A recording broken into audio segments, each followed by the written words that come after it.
नमस्कार दोस्तों, the English school में आपका स्वागत है।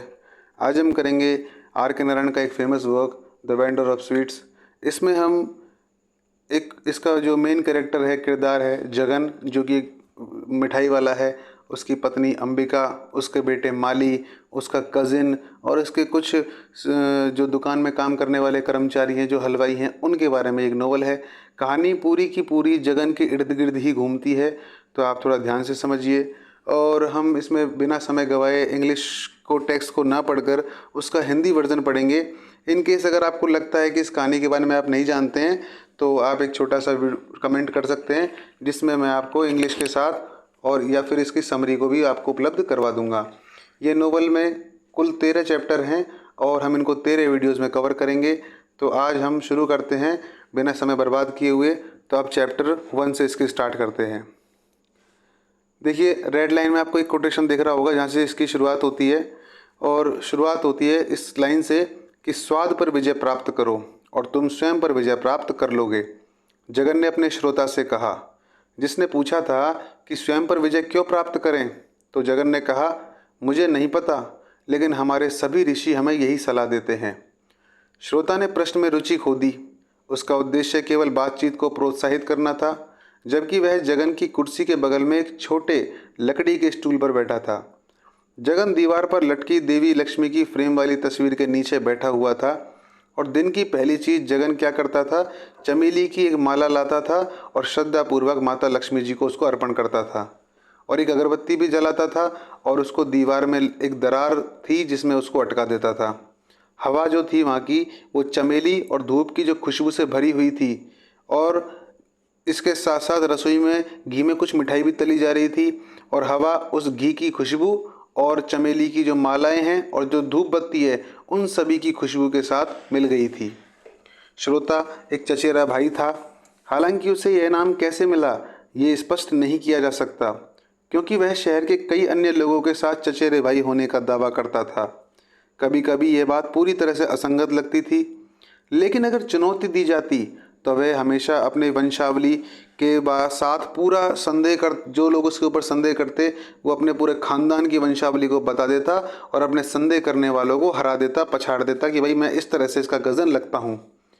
वह पूरे शहर का चहेता था, मैन अबाउट टाउन यानी चहेता, और सुबह से रात तक कई जगहों और घरों में जाता था और हमेशा हर दिन लगभग 4:30 बजे वो जगन की दुकान पर आता था और जगन पर एक संक्षिप्त नज़र डालता और सिर हिलाता जब वो दुकान के अंदर जाता और सीधा वो दुकान के अंदर जो मिठाई घर है उसमें चला जाता।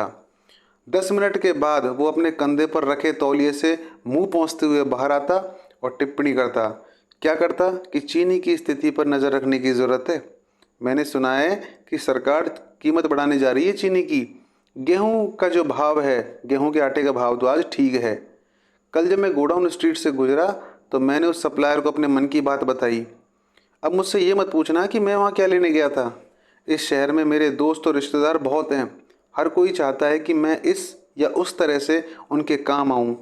मुझे दूसरों की सेवा करने में कोई दिक्कत नहीं होती। जब तक हम एक दूसरे की सेवा और मदद नहीं करेंगे, तब तक हमारे जीवन का क्या मतलब है। जगन ने पूछा, क्या आपने आज रसोइये द्वारा बनाई गई मिठाई को चखा। तो कजिन बोलता है, हाँ बिल्कुल, ये बहुत टेस्टी है। तो जगन कहता है, ओह, लेकिन मुझे लगता है कि ये सिर्फ एक पुरानी रेसिपी है जिसे नए रूप में पेश किया गया है। आखिरकार सभी मिठाइयाँ एक जैसी ही तो होती हैं। क्या तुम इस बात से सहमत हो। चचेरा भाई कहता है, नहीं श्रीमान, मैं सहमत नहीं हूँ। मैं अभी भी एक मिठाई और दूसरी मिठाई के बीच अंतर को स्पष्ट रूप से देख सकता हूँ। मुझे आशा है कि कहीं मैं योगी ना बन जाऊँ और सभी चीज़ों के स्वाद में कहीं अंतर ना खो दूँ। तभी जगन ने अपना दर्शन सुनाया। जगन ने क्या कहा, वो स्टार्टिंग लाइन याद कीजिए कि स्वाद पर विजय प्राप्त करो और तुम स्वयं पर विजय पालोगे। वे इसी तरह आधे घंटे तक लगातार बातें करते रहे और फिर जगन ने पूछा, क्या तुम जानते हो कि आजकल मैं क्या खाता हूँ। तो चचेरा भाई पूछता है, कुछ नया खाते हो क्या। जगन कहता है, जैसे कि मानो उसने कोई विजय या कोई उपलब्धि हासिल कर ली हो। क्या कहता है कि मैंने आज सुबह से नमक खाना छोड़ दिया है। और उसने इस घोषणा से उत्पन्न भाव को संतोष के साथ देखा और अपने सिद्धांत का विस्तार किया। जगन कहता है कि हमें केवल प्राकृतिक नमक ही खाना चाहिए। इस पर चचेरा भाई पूछता है कि प्राकृतिक नमक क्या होता है। चचेरे भाई ने पूछा और आगे कहा कि वे नमक जो धूप में 1 मील दौड़ने के बाद पीठ पर सूख जाता है। देखिए दोस्तों, यहाँ पर कजिन ने एक सरकास्टिकली वे में कहा है, क्योंकि पसीना भी खारा होता है और नमक भी खारा होता है, तो वो बोलता है कि वो नमक होता है कि जो पसीने के बाद सूख जाता है। जगन इस पर एक व्यंग्यात्मक चेहरा बनाया जगन ने और कहा कि इस धरती के ऊपर तैरती हुई एक देहविहीन आत्मा की तरह वो दिख रहा था जगन। 55 साल की उम्र में उसका रूप जो है, हल्का रंग रूप हल्का सा था और दैत्य जैसा लगता था। उसकी भूरी त्वचा पारदर्शी थी और उसका माथा धीरे धीरे ऐसा लगता था जैसे पीछे की ओर हट रहा हो। अखरोट के रंग की गंजापन की छाया उसके अंदर थी और उसके जो किनारे हैं, उसके आसपास जो सिर के जो किनारे हैं उसके आसपास उसके बाल गर्दन पर ऐसे लग रहे थे जैसे कोई धब्बेदार लहर हो। उसकी ठोड़ी सफ़ेद बालों से ढकी हुई थी, क्योंकि वह केवल अंतराल पर ही दाढ़ी बनाता था। मतलब जगन जगन रोज़ दाढ़ी नहीं बनाता था। क्यों? क्योंकि उसे लगता था कि खुद को रोजाना आईने में देखना एक असहनीय यूरोपियन आदत है। दोस्तों याद रखिएगा इस फ्रेज को, इनटॉलरेबल हैबिट। कौन सी हैबिट है? यूरोपियन। उसने अपनी धोती के ऊपर वो क्या पहनता था? एक ढीला सा जिब्बा पहनता था। दोनों उसके अपने हाथ से बने हुए होते थे, और जिब्बा और धोती दोनों। हर दिन वह 1 घंटे तक सूत काटता था। अपनी ज़रूरतों के हिसाब से पर्याप्त सूत वो बचा भी लेता था। उसके पास कभी भी एक बार में 2 सेट से ज़्यादा कपड़े नहीं होते थे। मतलब 2 ही सेट कपड़े रखता था वो एक बार में। और जितना भी सूत बच जाता, जो बचा हुआ कपड़ा है, उसको साफ सुथरे बंडलों में वो क्या करता, स्थानीय जो हथकरघा समिति है उसको दे आता, बदले में थोड़े पैसे ले आता। हालांकि इस तरह से उसे मिलने वाली जो नकदी जो है पैसे हैं, 5 रुपये प्रति माह से भी कम होते थे प्राप्त। लेकिन उसे इसको पाकर एक भावुक रोमांच महसूस होता था, क्योंकि उसने 20 साल पहले गांधी जी के शहर आने पर यह आदत शुरू की थी और इसके लिए उसकी प्रशंसा भी की गई थी। वह पीले रंग के फ्रेम में एक बादाम के आकार का एक पतला सा चश्मा पहनता था। देखो इसका चश्मे को ध्यान रखना दोस्तों। और इसके जो चश्मे का जो जो ग्लासेस का जो ऊपर का हिस्सा होता है, जो रिम होती है, उसके ऊपर से वो दुनिया को देखता था। आपने देखा होगा कई लोग क्या करते हैं, चश्मे को थोड़ा नाक के ऊपर ज़्यादा ले आते हैं और उसके ऊपर से आंखों को करके देखते हैं। जगन भी ऐसे ही देखता था। उन्होंने कंधों पर चटकीले रंग की जो पीले डिजाइन वाली खादी की शॉल ओढ़ता था वो, और पैरों में ऐसे मोटे मोटे सैंडल पहनता था। और ये सैंडल ऐसे जानवरों के होते थे जो बुढ़ापे के कारण अपने आप मर जाते थे। गांधी जी के अनुयायी होने के नाते उसने समझाया कि मुझे नहीं लगता कि मेरे पैरों की आराम के लिए किसी जीवित प्राणी का गला काटना चाहिए। और इसीलिए वे कभी कभी दूर दराज के गांवों में चले जाते, जहां कोई गाय या बछड़े की मिलने की मरने की सूचना आती। देखो दोस्तों, जगन क्यों जाता था चमड़ा ढूंढने? क्योंकि आजकल व्यापार बढ़ गया है और लोग चमड़े को जानवरों की खाल के लिए जो है, और लोगों की चप्पलों के या फिर कुछ संसाधनों के लिए जानवरों को मारते हैं, फिर उससे चमड़ा बनाते हैं। तो जगन सोचता था कि ऐसे जानवर जो अपने आप मर गए हैं, मैं उसका चमड़ा इस्तेमाल करूं ताकि मुझे पाप भी ना लगे। अब जगन कैसे माने इस बात को कि भाई वो चमड़ा अपने आप मरे जानवर का है या फिर कंपनी ने मार के बनाया है? तो इसलिए जगन खुद चमड़ा ढूंढने जाता था। आगे बात करते हैं। जब जगन खाल को सुरक्षित कर लेता तो उसे किसी घोल में भिगोता वो, और फिर उसे अपना एक परिचित मोची था जो बूढ़ा था उसको दिया था, जिसकी दुकान जो थी ना वो अल्बर्ट मिशन परिसर में थी। एक छोटी सी दुकान थी और वो वहाँ पर मरम्मत किया करता था वो मोची वहाँ पर। जब उसका बेटा 6 साल का हो गया तो वह घर के पिछले बरामदे में जगन की जो टैनिंग यानी जो चमड़ा शोधन की जो गतिविधियां हैं उनको देखकर उसका तब तो खुशी खुशी समर्थन करता था। 6 साल का था जब माली माली कौन? उसका बेटा। लेकिन जैसे जैसे माली बड़ा होता गया, वह जब भी अपने पिता के साथ घर में चमड़ा लाता तो कहता पापा देखो बदबू आ रही है इसमें से। जगन की पत्नी और भी कम सहनशील साबित हुई। उसने तो खुद को कमरे में बंद कर लिया इसकी बदबू के कारण, और जब तक वो चमड़े की सफाई यानी टैनिंग की जो एक्टिविटी है ख़त्म नहीं हो जाती, वो अपने आप को कमरे में बंद कर लेती और बाहर आने से मना कर देती। क्योंकि ये टैनिंग की प्रक्रिया काफ़ी लंबी चलती थी, कई दिनों तक, इसलिए जगन क्या करता था, जब भी जूते बदलने की कोशिश करता तो उसके कारण जब वो टैनिंग की क्रिया करता तो उसके घर में ऐसी अव्यवस्था सी हो जाती थी, है ना। तो कोई समझ सकता है, कोई भी आदमी बाहर से जा रहा हो कि भैया घर में क्या हाल हो रहे हैं। ये एक मुश्किल और जोखिम भरा काम था। घर में चमड़े की मौजूदगी से उसका जो घरेलू जीवन है उसमें उथल पुथल मच गई। उसे टैनिंग के शुरुआती जो दौर है, चमड़ा शोधन का शुरुआती दौर है, उसमें इसे ईंधन शेड में अपनी पत्नी से दूर रखना था, क्योंकि उसको डर था कि पत्नी कहीं फेंक ना दे। और लेकिन उसको याद आया कि यार यहाँ तो चूहे को उतर सकते हैं, इसको जो रैट्स की जो निबलिंग की हरकत हो सकती है यहाँ पर, यानी चूहे को उतर जाएंगे अगर मैं वहाँ रख दूंगा। तो माली अब तो जगन इस चीज़ से भी थोड़ा परेशान था। जब उसकी पत्नी मरने वाली थी तो उसने जगन को अपने पास बुलाया और कुछ बुदबुदाया। वह उसके शब्दों को समझ तो नहीं पाया, लेकिन यह सोचकर परेशान हो गया कि शायद वो ये कह रही थी कि चमड़े को बाहर फेंक दो। शायद उसकी आखिरी इच्छा भी यही थी, और जगन ने उसकी आखिरी इच्छा का सम्मान करते हुए चमड़े का आखिरी टुकड़ा तक घर के बाहर फेंक दिया। और उसे बड़ी खुशी हुई कि वो किसी को अहिंसक जूते पहनने में सक्षम बना रहा था।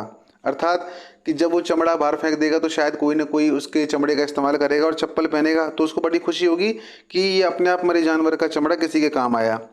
बाद में उसे अल्बर्ट मिशन के मोची पर भरोसा था, इसलिए वो सारे के सारे काम उसी को देता था कि वो उसको अच्छे जूते उपलब्ध करवाएगा। अब उसके चचेरे भाई ने प्राकृतिक नमक का फिर जिक्र किया।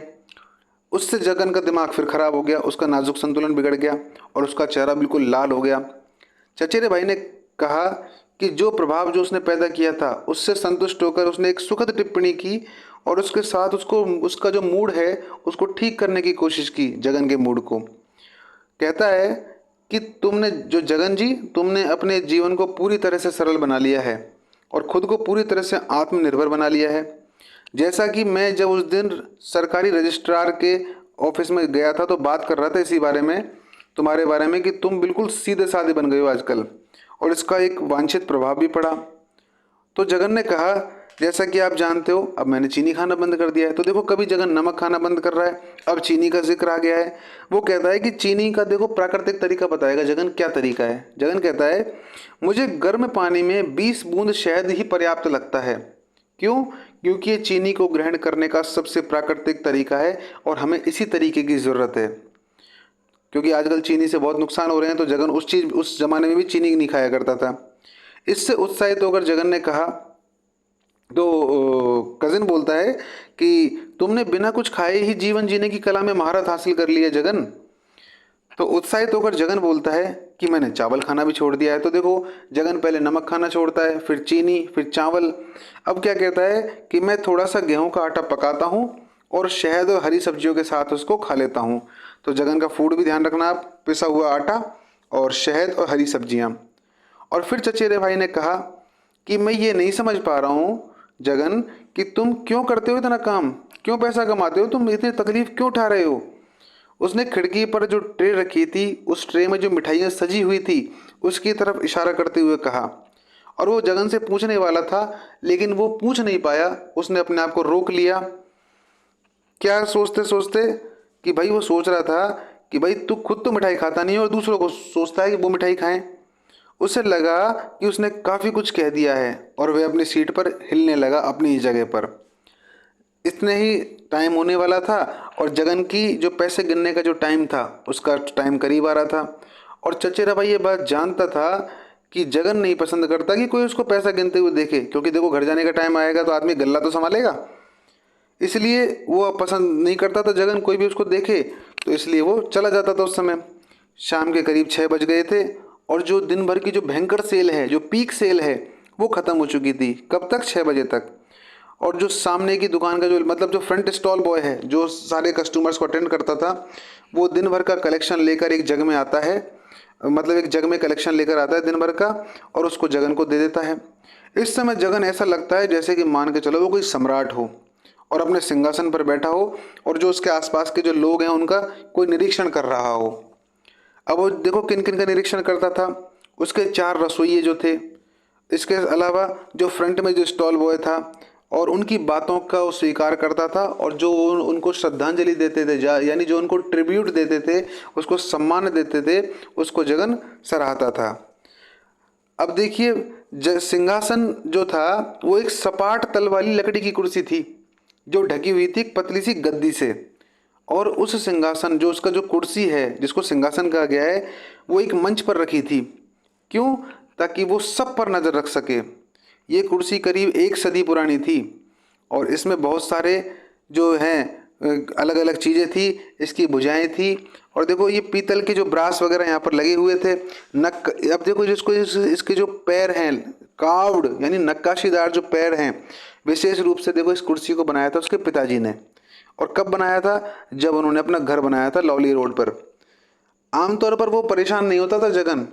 और ये जो फर्नीचर का जो टुकड़ा है जो डिजाइन करने के लिए जगन के पिताजी ने बनाया था, जगन हमेशा उसी कुर्सी पर बैठता था। लेकिन आमतौर पर इस कुर्सी की जगन के परिवार को ज़रूरत नहीं थी। क्यों? क्योंकि जगन का अधिकतर परिवार ज़मीन पर ही बैठता था, फर्श पर ही। लेकिन उन्होंने ये कुर्सी इसलिए बनाई कि एक व्यक्ति थे मिस्टर नोबल, जिनका अक्सर आना जाना उनके घर पर लगा रहता था। और वो मिस्टर नोबल जो थे वो अंग्रेजी जिला कलेक्टर थे। वो जगन के पिताजी के पास ज्योतिष की शिक्षा लेने आते थे और उनके लिए फर्श पर बैठना बहुत कठिन होता था। वो फर्श पर बैठ भी जाते थे, लेकिन जब उठते थे तो और भी ज़्यादा उनके लिए पीड़ादायक होता था। तो अंत में जगन के पिताजी ने उनके लिए एक कुर्सी बना दी। ए साइन पोर्ट्रेट रिपनिंग वाली लाइन को देखिए आप, कि समय के साथ साथ पीले होते जा रहे एक हस्ताक्षरित चित्र को अटारी यानी जो स्टोर रूम नहीं होता घर में, उसमें फेंक दिया गया। उस बेशकीमती चीज़ जो उसको एक माना जाता था, उस चित्र को अब उसको कबाड़ खाने में फेंक दिया गया। लेकिन परिवार के इतिहास में किसी समय तस्वीर को नीचे लाया गया था। बच्चों ने कुछ देर तक उसके साथ खेला और फिर उसके कांच के फ्रेम में एक भगवान की तस्वीर लगाकर उसे टांक दिया गया। जबकि खाली जो तस्वीर थी उसको इधर उधर फेंका जाता था बच्चों के द्वारा। जबकि मिस्टर नोबल की बगल की मूछों को देखते रहते थे वो बच्चे और पूरी दोपहर दबी दबी हंसी हंसते थे। जब गर्मी बढ़ने लगी तो उससे वो हवा करने लगे। तो दोस्तों ज़रा समझने की कोशिश कीजिए कि जब जगन के पिताजी जिंदा थे तो मिस्टर नोबल की तस्वीर उन्होंने लगाई, एक पोर्ट्रेट लगाया, बहुत शानदार दीवार पर टाका, और समय के साथ साथ वो पोर्ट्रेट हटा दिया गया और उसकी जगह भगवान की तस्वीर लगा दी। अब सीधी सी बात है, भगवान की तस्वीर उसमें लग गई तो वो जो चित्र है वो खाली हो गया। तो उस चित्र को कभी स्टोर रूम में जाता था, कभी बच्चे खेलते थे, कभी फेंकते थे, कभी उससे हवा करने लगते थे गर्मियों में। यहाँ तक की बात आई होप आपको समझ में आ गई होगी। आगे देखते हैं। और आखिरकार वो जो फोटो है मिस्टर नोबल का, वो कहीं ना कहीं कोई पुरानी बही खाता या फिर वो घर का जो कबाड़ खाना है उसमें कहीं ना कहीं गायब हो गया। वहाँ बैठे बैठे जगन को तृप्ति का एहसास हुआ। एक तरफ वह रसोई में हो रही हर गतिविधि को सुन और देख सकता था, सूंघ सकता था। वहीं से रंग बिरंगी मिठाइयों से भरी ट्रे सामने के काउंटर पर लगातार आती जाती रहती थी। जब तक रसोई में तलने और चटकने की आवाज़ जारी रहती और ट्रे आगे बढ़ती रहती, जगन को कुछ भी नज़र नहीं आता। उसकी नज़र केवल भगवत गीता की लाल जिल्द वाली प्रति में संस्कृत की पंक्तियों पर स्थिर होती थी। लेकिन अगर किचन में जो चटर पटर या चट चट की जो आवाज़ है उसमें थोड़ी सी भी रुकावट आती तो इसका मतलब वो समझ जाता कि रसोइयों ने काम करना बंद कर दिया है।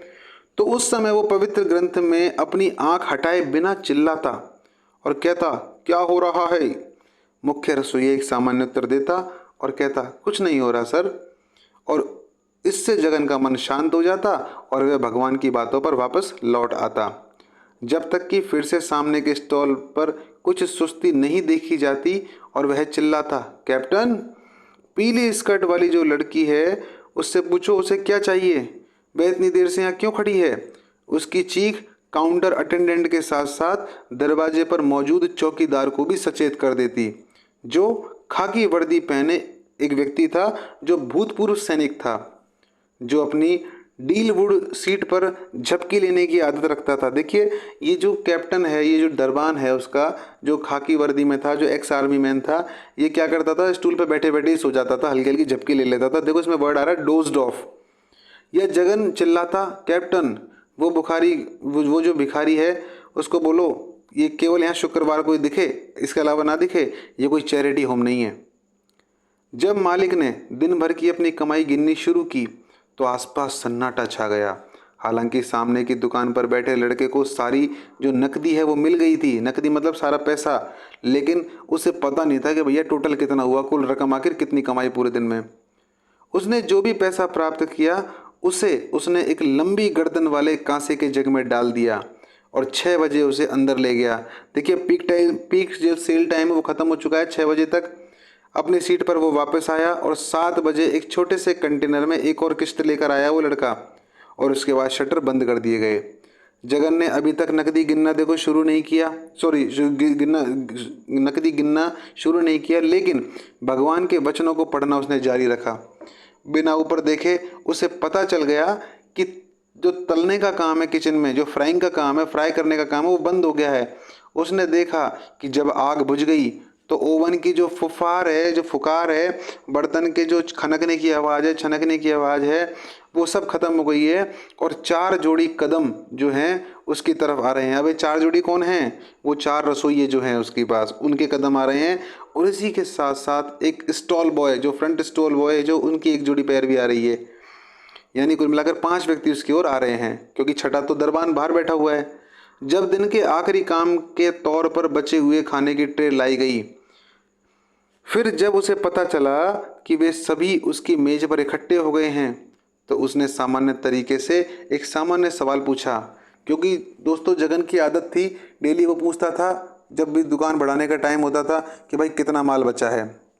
तो हलवाई कहता कि ज़्यादा नहीं बचा, तो जगन बोलता ठीक ठीक बताओ, सटीक बताओ। तब हलवाई इस पर हलवाई बोलते कि भाई मैसूर पाक बचा है 2 सेर, हम इसे कल बेच सकते हैं, और जो आपका आधा सेर बची है जलेबी, कल इतना अच्छा नहीं रहेगा, ठीक है तब तुम जाओ, ऐसा जगन बोलता है। और जो फ्रंट स्टॉल बॉय है वो चुपचाप खाना लेकर चुपचाप निकल जाता, और रसोइये अभी भी, लेकिन देखो वो पूछ कर नहीं जाता था, लेकिन रसोइये जब तक जगन नहीं कहता तो इंतज़ार करते थे उसकी अनुमति का, और फिर जगन जब कहता तो उसके बाद वो चले जाते। जगन फिर पूछता क्या सभी खिड़कियां बंद है क्या? तो वो कहते हाँ। जगन ने अब खुद को मुख्य रसोइये से संबोधित किया और कह दिया कि भाई अब ऐसा है, कल जलेबी नहीं बनेगी।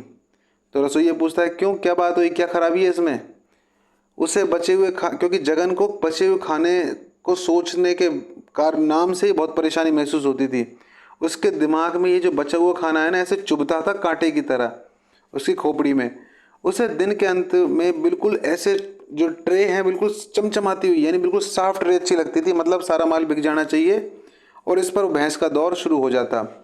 और जगन ने पूछा हम बचे हुए खाने का आखिर करते क्या हैं, क्या करेंगे? तो मुख्य रसोइये ने हमेशा की तरह शांत भाव से कहा मालिक अगर आप मुझे इजाज़त देंगे तो हम कल एक नई मिठाई बनाएंगे, और आप टेंशन मत लीजिए, बचे हुए माल की कोई टेंशन नहीं है, वो ख़राब नहीं होगा, उसी को इस्तेमाल कर लेंगे। क्यों? हम हमेशा जो पल्प है, जो गूदा है, उससे बहुत सारी चीज़ें बना सकते हैं, उन्हें नए आकार में फिर से तल सकते हैं। देखिए दोस्तों, अगर जलेबी बनती है दुकान पे तो कोई चाशनी फेंकी नहीं जाती है उसकी, वो अगले दिन फिर काम आती है। तो उसी तरह हलवाई बोल रहा है कि आप टेंशन मत लीजिए, हम बचे हुए माल को कल किसी न किसी चीज़ में एडजस्ट कर देंगे। जगन ने बड़े फिलोसॉफिकल अंदाज में कहा आखिरकार हर चीज़ में आटा, चीनी और स्वाद ही तो होते हैं, और होता क्या है इसमें? फ्लेवर। वे उस निर्णय पर पहुंचने की कोशिश कर रहा था जिसका अब तक विरोध करता रहा था। वो कौन सा? लेकिन कारण, मजबूरी थी उसकी। आखिरकार खाद्य पदार्थों की जो कीमतें हैं वो दिन पर दिन बढ़ती जा रही थी, इसलिए उसने भी सोचा कि भाई हमको भी थोड़ा व्यवहारिक दृष्टिकोण अपनाना पड़ेगा।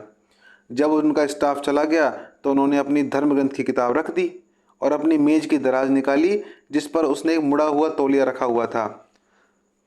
कांसे के जग से सिक्के की आवाज़ को दबाने के लिए वो क्या करता था, उसमें कपड़ा बिछा के रखता था।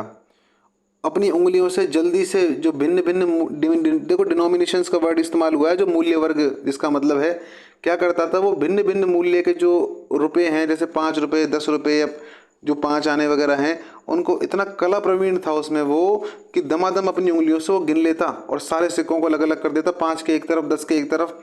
और उसकी आंखों ने एक नज़र में सारे कलेक्शन को देख लिया और 15 मिनट के अंदर वो सारा काम कर लेता, जो अपनी कैलकुलेशन है उसकी सारी गणना 15 मिनट के अंदर कर लेता। उन्होंने एक छोटी नोटबुक भी रखी हुई थी अपने पास, जिसमें वो सारी एंट्रीज करता था, सारी प्रविष्टियाँ करता था, और फिर एक बही में अधिक विस्तृत प्रविष्टियाँ करता था। मतलब उसने 2 खाते रखे थे, एक 6 बजे से पहले के लिए और एक 6 बजे से 7 बजे तक के लिए। और जो बाद वाली जो प्रविष्टि थी, जो छोटी वाली प्रविष्टि थी, उसे कोई देख नहीं सकता था। देखो क्यों ऐसा क्यों करता था जगन? क्योंकि जगन जो 6 से 7 वाला जो पैसा है उस पर टैक्स नहीं देना चाहता था। इसके अलावा ये उसको बोलता था कि एक फ्री कैश है, यानी स्वतंत्र श्रेणी का कैश है। उन्होंने इसे मुक्त नकदी के रूप में कहा, चाहे इसका जो भी अर्थ हो, एक तरह की बेदाग अवधारणा है जो स्वयं उत्पन्न हुई है, अपने आप से उत्पन्न हुई है, और किसी भी कर के संदर्भ में किसी भी व्यक्ति को जीवित रहने का हक देती है। इसलिए जगन जल्दी जल्दी से उसको क्रिस्प करेंसी यानी जो छुटभैया जो छोटी छोटी करेंसी है उसमें वो छोटे पैसे की हम नहीं कह सकते उस चीज़ को, नोट जो होते हैं नोट क्रिस्प करेंसी उसमें उसमें कन्वर्ट कर लेता था। आपने अगर इसकी मूवी भी देखी हो तो आप देखेंगे इस सीन में कि जगन क्या करता है, नोट जो होते हैं उनको इकट्ठा कर लेता है। तो दोस्तों क्लियर कर लीजिए इस बात को बहुत अच्छे से कि जो क्रिस्प करेंसी होती है वो छोटे पैसे नहीं होते हैं, क्रिस्प करेंसी होते हैं बड़े बड़े नोट। तो वो क्या कर देता था, जल्दी से वो बड़े बड़े नोट को समेट लेता था और उनका बंडल बना लेता था, और जब घर जाता था तो वो जो अटारी में यानी जो उसका जो स्टोर रूम है, लॉफ्ट है, उसमें जो मिस्टर नोबल की तस्वीर होती थी वो पड़ी हुई जो बेकार तस्वीर है जिसको फ्रेम से बाहर निकाल दिया गया है, उसके साथ उस बंडल को रख देता था, अपने नोटों के बंडल को। अब आगे देखते हैं। जगन ने दराज में रखी नकदी पर आखिर नजर डाली, उसे सावधानी से उसने बंद किया, 4 बार हैंडल खींचा और बहुत शोर मचाते हुए अपनी कुर्सी को पीछे धकेला। उसने दरवाजे पर एक बड़ा सा पीतल का ताला लगाया, ध्यान दीजिए पीतल का है वो ताला, और चाबी घुमाई और चाबी खुद की जेब में रख ली और कहा, कैप्टन देखो ताला ठीक लगा या नहीं लगा। तो कैप्टन ने कहा कि ताले को इस तरह से पकड़ा कैप्टन ने और उसे कहा कि ये तो सर ऐसा है जैसे कोई हैंड ग्रेनेड हो, वो बम जो होते हैं, और उसे आखिरी झटका दिया जैसे कि हम कभी घर से ताला लगा के जाते हैं ना, खींच के जाते हैं कि भाई ताला ढंग से लगाया कि नहीं लगा। तो कैप्टन बोलता है कि ये बहुत मजबूत ताला है सर, आजकल ऐसे ताले मिलते ही कहाँ हैं, इन्हें खोला नहीं जा सकता। मुझे ताले के बारे में पता है, यह किसी गांव की किसी ढलाई दुकान में बना होगा, और उसने ताले और ताला बनाने वालों की दुनिया के बारे में विस्तार से बताया। जगन ने उसे बीच में टोकते हुए कहा, अच्छा ठीक है भाई, ठीक है मान ली तेरी बात, लेकिन सावधान रहना। कप्तान ने उसे सलामी दी और दिन का अंत हो गया। तो दोस्तों इसी के साथ आज हमारा चैप्टर 1 का अंत हो गया है। बताइए कैसी वीडियो लगी, अगर आपको अच्छी लगी हो तो लाइक एंड शेयर करें, अपने दोस्तों के साथ शेयर करें, और इस तरह से हम इसकी सारे पार्ट्स को एक एक वीडियो बनाते हुए कवर करेंगे और जल्दी नोवेल को ख़त्म कर लेंगे। आज के लिए बस इतना ही, धन्यवाद।